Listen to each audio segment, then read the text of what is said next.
Miscellaneous exercise on chapter 10, question number 10. The two adjacent sides of a parallelogram are 2I cap minus 4j cap plus 5k cap and I cap minus 2j cap minus 3k cap. Find the unit vector parallel to its diagonal. Also find its area.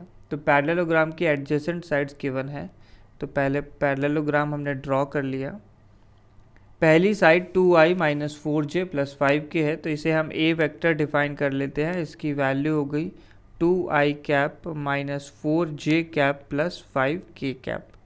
Next इसी के एक adjacent side हमने consider की, तो ये इसकी adjacent side हो गई। ये वेक्टर है i minus 2j minus 3k, तो इसे हम ले लेते हैं b वेक्टर। इसकी वैल्यू हो गई i cap minus 2j cap minus 3k cap. तो a और b वेक्टर मिल गए हैं, हमें निकालना है unit vector parallel to diagonal. तो ये जो है डायगोनल वेक्टर बन जाएगा, हमें इसकी वैल्यू निकालनी है। सो इसके लिए parallelogram law of vector addition से, parallelogram law of vector addition, तो हम लोग डायरेक्टली बता सकते हैं कि अगर एडजेसेंट साइड्स गिवन है तो उन्हीं का वेक्टर सम होती है ये जो मिडल वाली डायगोनल है। सो इस डायगोनल को हम लोग लिख सकते हैं, डायगोनल को कंसीडर कर लिया डी वेक्टर, इसकी वैल्यू आ जाएगी ए वेक्टर प्लस बी वेक्टर के इक्वल। सो यहाँ से इस डी वेक्टर को हम लिख सकते हैं, तो ए वेक्टर की जगह आ जाएगा 2i minus 4j plus 5k और बी वेक्टर बन जाएगा i minus 2j minus 3k। तो इन दोनों को ऐड करना है, तो 2 प्लस 1, तो ये हो गया 3i कैप माइनस 4 माइनस 2, तो minus 6j cap 5 minus 3k cap, तो हो जाएगा 2k कैप। तो ये बन गया डायगोनल वेक्टर, लेकिन हमें निकालना है unit vector parallel to its diagonal. So unit vector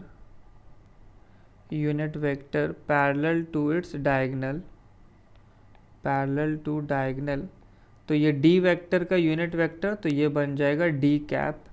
so d cap की वैल्यू हो जाएगी d vector upon modulus of d vector.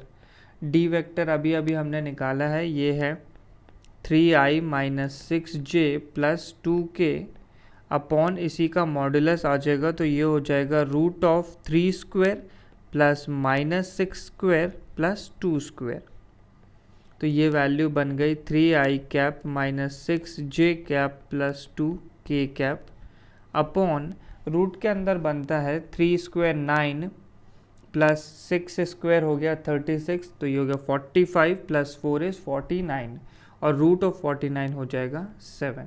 So unit vector बन गया हमारे पास 3/7i cap minus 6/7j cap plus 2/7k cap. तो ये आ गया unit vector parallel to diagonal. Next second part of question है फाइंड इट्स एरिया। सो हमें एरिया निकालना है पैरेललोग्राम का। So area of parallelogram with a vector and b vector as adjacent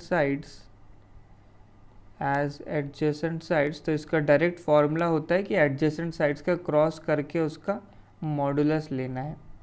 तो ये फॉर्मूला है, तो इसके लिए हमें a क्रॉस b निकालना होगा। तो a क्रॉस b निकालने के लिए डिटर्मिनेंट फॉर्म करेंगे, जिसकी फर्स्ट रो होती है i j k। Next second row में a के कोफिशिएंट्स लिखने हैं, तो ये हो जाएंगे 2 माइनस 4 एंड 5, और फिर b के कोफिशिएंट बन जाएंगे 1 माइनस 2 एंड माइनस 3। तो इस डिटर्मिनेंट को एक्सपैंड करने से a क्रॉस b मिल जाएगा।